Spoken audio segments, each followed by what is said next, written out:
Në mjedis të jashtme të xhamisë Ebu Bekër në Shkodër zhvillua ceremonia promovimit të librit me titull Metodat e edukimit në Islam, shembull i profetit Muhammed alayhis salam, me autor Besim Barbullushi. Në fjalën e tij ftyu sytari vlerësoi autorin, i cili ka kohë që trajton tematikën e arsimit dhe mbështetet në rrugën e tabanit dhe traditës profetike.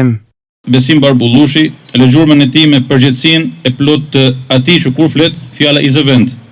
dhe kur e thot fjalën e tij, ai duhet marrë më shumë seriozitet. Në kohë që jetojmë, metodologjia e shfaqur në shembullin e pejgamberit alayhis salam vlen më së miri për të nxjerrë në pa tiparet e edukatorit që realisht na mungon. Thuaj edhe të mësuesit, imamit, rregullatorit, prindit të pjekur, por jo vetëm në komunikim me brezin e ri dhe përballjet e tij. Nga këtu është me shumë rëndësi ajo që autori shënon se ky studim mbështetet në punën e pedagogëve perëndimor të shekullit të 20, të cilët kanë kontribuar në përmirësimin e procesit mësimor dhe në shqyrtimin e metodave të edukimit të profetit Muhammed alayhis salatu wassalam. Si rezultat i studimeve të gjata dhe të thelluara, janë përcaktuar disa parime mësimore që janë të domosdoshme për një proces të suksesshëm mësimor. Ky hulumtim vlerëson parimet e teoritë moderne të mësimdhënies në kuadër të metodave unike të mësimdhënies së profetit Muhammed alayhis salam. Gjithashtu ftoi sytari dhe në nivelin e ulët të komunikimit gjatë fushatës elektorale, teksa theksoi se duhet distancohemi nga banalitetet. Në faqet e revistës Zani i Nalt,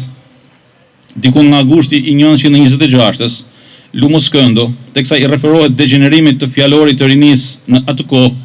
1926, pra një shekull më përpara. Ndër të tjera thekson se të shartë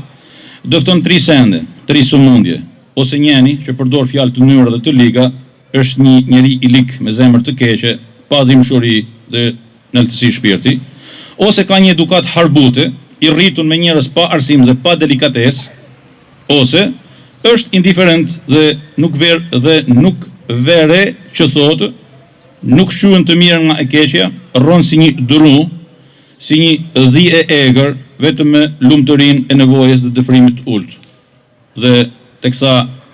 e sjellën në Lumus Këndon dhe jemi në periudhën e fushatave elektorale, mendoj se më së miri shkrimi i tij me titullin Edebiahu i përket më së miri atyre që nga foltorët e qyteteve të ndryshme e bombardojnë masën me lloj-lloj banalitetesh për të cilat ne nuk kemi nevojë të distancohemi prej tyre. Ndërkohë autori Barbullushi foli për tematikën e librit. Ky libër është një përpjekje për të vendosur në dialog traditën profetike me teoritë dhe modelet e arsimit bashkëkohor. Ky libër në fakt është shkruar në një periudhë ku arsimi, edhe pse është në qendër të zhvillimeve teknologjike dhe politike globale,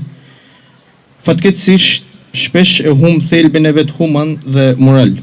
Libri ndarë në 3 kapituj sjell një qasje të thëdhuar mbi metodat edukative që kanë ndjekur profeti Muhammed alayhis salam, duke i paraqitur ato në një formë të kuptueshme dhe praktike për lexuesin e sotëm, me qëllim që të shërbejë si një udhërrëfyes në edukimin islam bashkëkohor dhe të shërbejë si një borim frymëzimi dhe njohurie për edukatorët dhe studiuesit e arsimit.